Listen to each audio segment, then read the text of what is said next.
बादाम को क्या बोलते हैं? कच्चा बादाम। कच्चा बादाम। और दोस्तों क्या हालचाल, उम्मीद है सब मजे में होंगे। वैसे अगर आपने हमारी सारी पिछली वीडियोस देखी हैं तो आपको पता ही होगा कि वो कितनी ज्यादा फनी थी। लेकिन दोस्तों आज की ये जो वीडियो है ना, ये उनकी भी बाप होने वाली है। मेरा कहने का मतलब है कि ये उनसे भी ज्यादा फनी होने वाली है। जी हाँ, क्योंकि आज हम आपको एग्जाम में स्टूडेंट द्वारा दिए गए कुछ ऐसे फनी आंसर दिखाएंगे जिनको देखकर आपके पास हंसने के अलावा और कोई दूसरा ऑप्शन बचेगा ही नहीं। लेकिन इसके लिए आपको एक काम करना है, काम ये करना है कि आपको इस वीडियो को पूरा एंड तक देखना है। तो चलिए फिर बिना टाइम वेस्ट किए शुरू करें हम आज की इस मजेदार वीडियो को। अब भैया एग्जाम में प्रश्न आया था कि भारत की आजादी में गांधी जी का कितना बड़ा हाथ था। अब बच्चे को इसका उत्तर लिखना था, लेकिन बच्चे ने इस पर ऐसा जवाब दिया जिसे देखकर बेचारा टीचर भी हिल गया होगा। देखिए, भारत की आजादी में गांधी जी का इतना बड़ा हाथ था। वाह भाई क्या जवाब दिया है।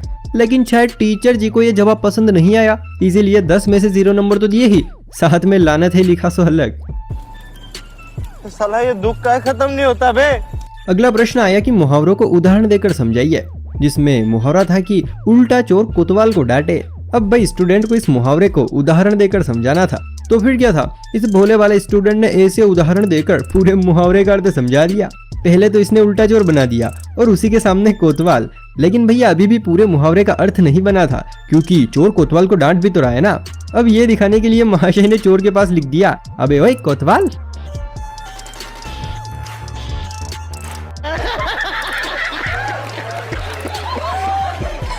हाँ तो भैया इसी कड़ी में अगला प्रश्न आया था कि गोबर गैस किसे कहते हैं, प्रकाश डालिए। अब छात्र को पहले बताना था कि गोबर गैस किसे कहते हैं, तो छात्र ने बिल्कुल बकायदा बताया है। देखिए, गोबर गैस, जब भैंस पोटा करती है तब जो गैस निकलती है उसे ही गोबर की गैस कहते हैं। वाह क्या उत्तर लिखा है। और अभी तो उत्तर बाकी था, क्योंकि प्रकाश भी तो डालना था। अब प्रकाश डालने के लिए सबसे पहले इन्होंने एक भैंस का निर्माण किया, उसके बाद पीछे गोबर का, और फिर एक टॉर्च बनाकर उसका प्रकाश सीधे भैंस के पिछवाड़े पर डाल दिया। ये लो, डाल दिया प्रकाश। अगर बात करें हम अगली कॉपी की, तो कक्षा 8वीं की अर्धवार्षिक परीक्षा चल रही थी, जिसमें इन्हें निम्नलिखित प्रश्नों के उत्तर देने थे। पहला प्रश्न था कबीरदास के ऊपर निबंध लिखो, वहीं पर दूसरा था कि अमिताभ बच्चन के ऊपर लेख लिखो। अब भैया पल्लवी जी को दोनों प्रश्नों के उत्तर देने थे, जिसमें से पहले प्रश्न का उत्तर इन्होंने कुछ इस तरीके से लिखा, कबीरदास लिखकर उसके ऊपर निबंध लिख दिया। ये हो गया कबीरदास के ऊपर निबंध। अब रहा दूसरा प्रश्न, जिसमें अमिताभ बच्चन के ऊपर लेख लिखना था, जो कि पल्लवी जी ने कुछ उसी तरीके से लिखा, अमिताभ लिखकर उसके ऊपर लेख लिख दिया, और ये हो गया उत्तर। भैया इसी कड़ी में अगली कॉपी आई, जिसमें प्रश्न था कि बापू का पूरा नाम क्या था और वो जेल क्यों गए थे। अब बच्चे को इसका उत्तर लिखना था, लेकिन बच्चा बड़ा भोला निकला, जिसके चलते वो बापू को गांधी जी ना समझकर आसाराम बापू समझ बैठा और ऐसा उत्तर लिख दिया कि बापू का पूरा नाम आसाराम बापू था और वो बलात्कार के जुर्म में जेल गए थे। कौन है ये लोग? अब भैया छात्र ने ऐसा उत्तर लिखा, वहां तक चलो ठीक है, अपन मानते हैं। लेकिन आश्चर्य वाली बात यह है कि टीचर ने इसको 2 में से पूरे 2 नंबर दिए। दोस्तों अगर आप मेरी माने तो इस उत्तर लिखने वाले छात्र और टीचर दोनों को 2-2 नारियल और एक शॉल देकर सम्मानित करना चाहिए। ये आइडिया अच्छा रहने का। दोस्तों बहुत सारे छात्र पैसों के अभाव के कारण अपने स्कूल के प्रधानाध्यापक को फीस माफी के लिए प्रार्थना पत्र लिखते हैं। अब कुछ ऐसा ही यहाँ पर भी है। इस छात्र ने फीस माफी के लिए एक प्रार्थना पत्र लिखा है, लेकिन इसने प्रार्थना पत्र में ऐसी बातें लिखी जिन्हें देखते ही आपकी आंखें भर आएंगी। जी हाँ, छात्र ने लिखा है, सेवा में प्रधानाचार्य महोदय, नेशनल इंटर कॉलेज बसखारी, सविनय निवेदन है कि मेरे बापू ने मुझे 500 रुपए दिए थे, 200 की दारू पी ली, 150 की मूवी देख ली और 100 की अंग्रेजी वाली मैडम पर शर्त हार गया। मुझे लगता था कि उनका चक्कर सिर्फ मैथ वाले सर से है, लेकिन उनका चक्कर तो आपसे भी है। अब 2 रास्ते हैं आपके पास, या तो फीस माफ या फिर राज का पर्दाफाश। भैया इसने तो टीचर की ही बजा दी, अब तो टीचर को भी विवश होकर इसकी फीस माफ करनी ही पड़ेगी। और हाँ, आपको क्या लगता है पिक्चर यहीं पर खत्म हो गई? अरे नहीं, अभी तक हमने स्टूडेंट का नाम कहाँ देखा। जी हाँ, स्टूडेंट ने नीचे अपना नाम लिखा है, प्रार्थी आपकी बेटी का आशिक।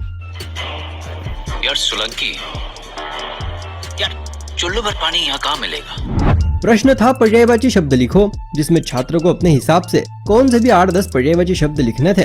लेकिन छात्र तो महाज्ञानी निकला और पर्यायवाची शब्दों की जगह उसने अनेक शब्दों के लिए एक शब्द लिख डाले, जिसमें पहला था जो कभी ना मरे, तो जनाब ने जवाब में लिखा है साउथ का हीरो। दूसरा था जो कभी ना दिखे, मिस्टर इंडियन। तीसरा था जिसका कोई अंत न हो, माँ का भाषण, गजब। चौथा सदा झूठ बोलने वाला, जवाब है नेता। चलो ये जवाब मुझे भी थोड़ा बहुत सही लगा। इसी कड़ी में पांचवा था जो कभी ना मरे, छोटा भीम, आकाश को चूमने वाला हेलीकॉप्टर, और आखिरी था जो हाल ही मरा हो, श्रीदेवी। भैया इस छात्र ने तो बिल्कुल कमाल ही कर दिया, लेकिन शायद टीचर जी को इनके ये खुराफाती उत्तर पसंद नहीं आए, इसीलिए 7 में से 0 बट्टा सन्नाटा दे दिया। दोस्तों, महाकवि, कथाकार, नाटककार जयशंकर प्रसाद को कौन नहीं जानता। कक्षा 5वीं से लेकर 12वीं तक, ग्रेजुएशन से लेकर पोस्ट ग्रेजुएशन तक हिंदी साहित्य में जयशंकर प्रसाद की रचनाएं देखने को जरूर मिलती है। अब उन्हीं से संबंधित परीक्षा में एक प्रश्न पूछा गया। प्रश्न था कि जयशंकर प्रसाद के बारे में बताओ। अब स्टूडेंट को इसका उत्तर लिखना था, लेकिन ये छात्र भी उन्हीं पिछले स्टूडेंट्स का भाई निकला और ऐसा उत्तर लिखा जिसे देखकर चेक करने वाले टीचर के तो दिमाग की नसें हिल गई होंगी। जरा देखिए, उत्तर लिखा कि जब महाशिवरात्रि के पर्व पर भगवान शंकर की पूजा के साथ जयकारा लगाया जाता है और फिर उसके बाद में जो प्रसाद का वितरण किया जाता है उसे ही जयशंकर प्रसाद कहते हैं। अरे भैया, कम से कम भगवान को तो छोड़ देते हैं। चलिए दोस्तों, अब बात करते हैं हम अगली कॉपी की, जो कि टेस्ट की थी।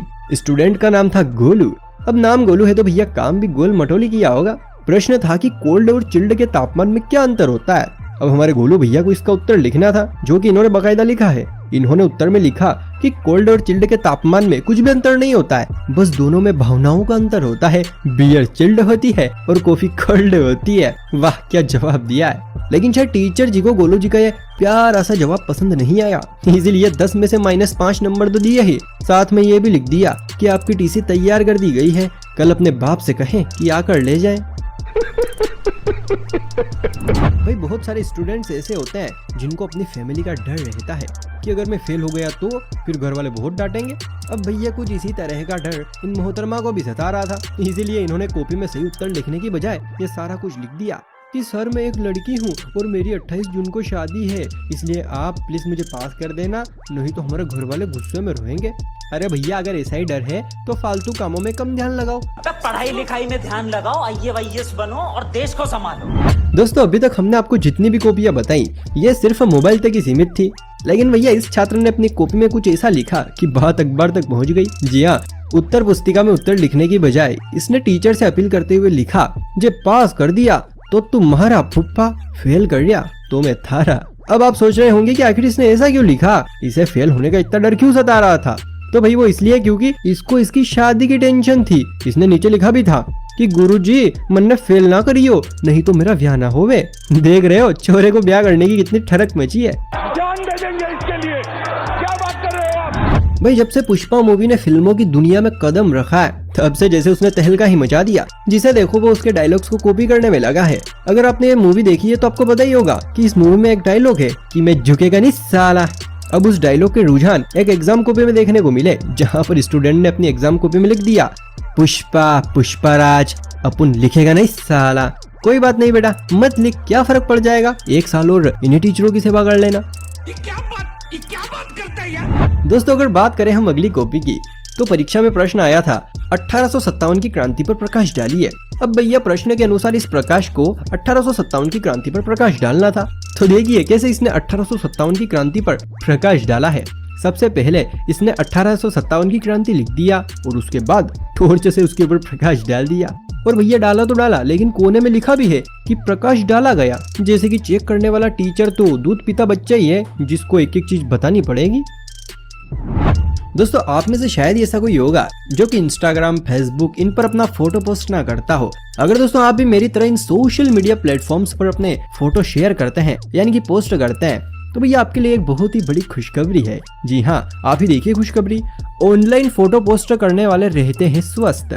अब भैया एक तरफ तो लोग कहते हैं कि ज्यादा फोन चलाने से आंखें खराब होती हैं, और घर वाले तो सीधे कहते हैं कि कम फोन चलाया कर, कम नहीं तो तेरी आंखें फूट जाएगी।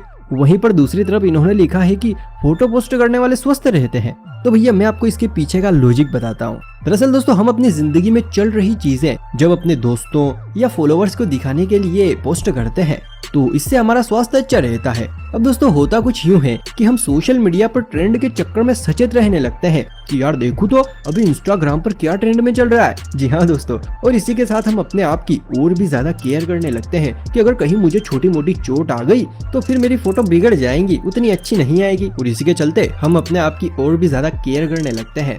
और सबसे बड़ी बात कि जो लोग दिन रात काम में उलझे रहते हैं, यानी कि भैया उनको पानी पीने तक की फुर्सत नहीं मिलती, उसी बीच किसी रोमांचक चीज का फोटो खींचकर अपलोड करना उनको और भी ज्यादा तरोताजा रखता है, जिससे कि उनका माइंड भी फ्रेश रहता है। वहीं पर जो लोग घर में पड़े पड़े दिन रात बस चाय की चुस्कियां मारते रहते हैं, वो भी फोटो पोस्ट करने के चक्कर में बाहर खुली हवा में समुद्र किनारे या फिर किसी और जगह पर अच्छी सी फोटो खींचकर पोस्ट करते हैं, जिससे कि उनको भी बहुत अच्छा लगता है और उनका अकेलापन भी दूर हो जाता है। तो दोस्तों, अगर आप भी सोशल मीडिया प्लेटफॉर्म्स